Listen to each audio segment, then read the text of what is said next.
He isn't just a monster, he is a tragedy in mutation. Basil Karlo desired immortality on the stage, but found only an existence of melting flesh.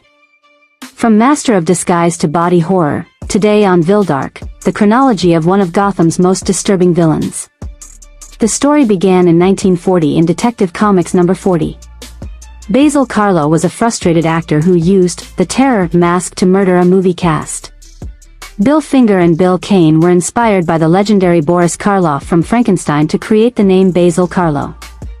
The name, Clayface, was a tribute to the muddy makeup of classic cinema monsters. In 1961, the second version appeared, Matt Hagen, a hunter who dove into a pool of radioactive protoplasm.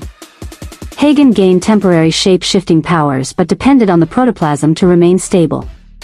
The third iteration came in 1977 with Preston Payne, whose formula melted his own skin. Payne had to use a metallic exoskeleton to contain his corrosive clay flesh and prevent it from dissolving completely.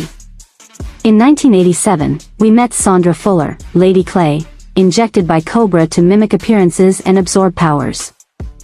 The Mud Pack, created exclusively in DC Comics in 1989 during the Mud Pack Saga Detective Comics #604-606, was assembled by Basil Karlo, the first Clayface, a psychopathic actor who exhumed and revived Matt Hagen, the second Clayface, killed by chemicals, recruited Preston Payne III, a contagious monster in glass boxes, and his lover Sandra Fuller, Lady Clay, who copies superpowers with a kiss after drinking Hagen's blood.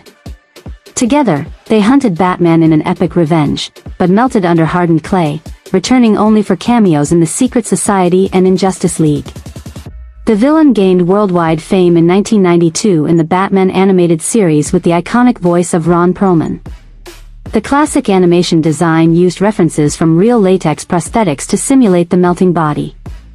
In the 1994 episode, Mudslide, Ron Perlman recorded 20 takes for the scene of Hagen's emotional collapse.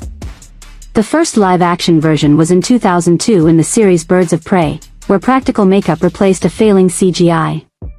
In 2004, in the series, The Batman, Ethan Bennett became Clayface after being exposed to a chemical formula. Bennett's design was inspired by the Hunchback of Notre Dame, and the voice effects used real manual gurgling sounds. In modern 2004 comics, Basil Karlo injected the blood of other versions into himself, gaining a permanent melting touch. In 2011, the character shown in the Arkham City games, imitating the Joker in one of the greatest twists in gaming. The 2014 series Gotham brought a permutation version of Basil Karlo as a decadent serial killer. In the 2016 Rebirth arc, Karlo led the Mud Pack, a fusion of protoplasma against Batman. Finally, in 2026, Mike Flanagan directs the solo Clayface film in the DCU. The film is a psychological horror thriller starring Tom Rhys-Harris, using 70% practical silicone makeup and Weta effects. Clayface is the reflection of a man who lost his face to gain 1,000 identities, but ended up losing himself in all of them. To you, which version is the most terrifying? Comment below and subscribe to Vildark for more psychological profiles of the greatest villains. See you next time. Leave like and subscribe channel Vildark. Thanks.